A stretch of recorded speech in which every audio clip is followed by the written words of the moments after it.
Halo, shikamoo baba mkwe. Shika adabu yako, mimi sio baba mkwe wako. Bila kupoteza wakati, unafanya kazi wapi? Mimi najishughulisha na kuchekesha. Kijana, nimekuuliza unafanya kazi wapi? Sema shughuli yao unaofanya, sawa? Kujishughulisha ndo nini? Yaani mimi mtandaoni nashughulika na kuna nini kuchekesha. Ukishasema mashughuli, sio nashughulika. Unanivuruga kabisa. Nimesema unafanya kazi wapi? Wewe ndo itakushinda wewe. Hamna baba mkwe. Yaani mimi usinijibisha kijana, una cha maana sawa? Achana na binti yangu, sawa? Na usinijibishe kabisa. Kwa mimi naongea au ujibu dharau wewe? Dharau wapi? Wewe umeniambia nisikujibishe. Kwa hiyo unanijibisha tena, si ndio? Yaani kijana kwanza huna adabu, alafu tena unamtaka binti yangu. Na hivyo unavyokaa kimya unanibishia. Hamna, yani sijabisha, yani kimya.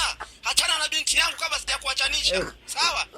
Sitaki mazoea na binti yangu. Jamani nawakumbusha tu kule YouTube na series yangu inaitwa Kikao cha Wanaume. Mkanisupport kule, msubscribe jamani. Si mnaona mambo ya baba mkwe haya? Kwa hiyo kijana, unanitukana na unanisema vibaya mbele za watu. Hamna baba mkwe, ni kwani nawaambia tu watu wa subscribe. Kwa hiyo mimi ni subscribe.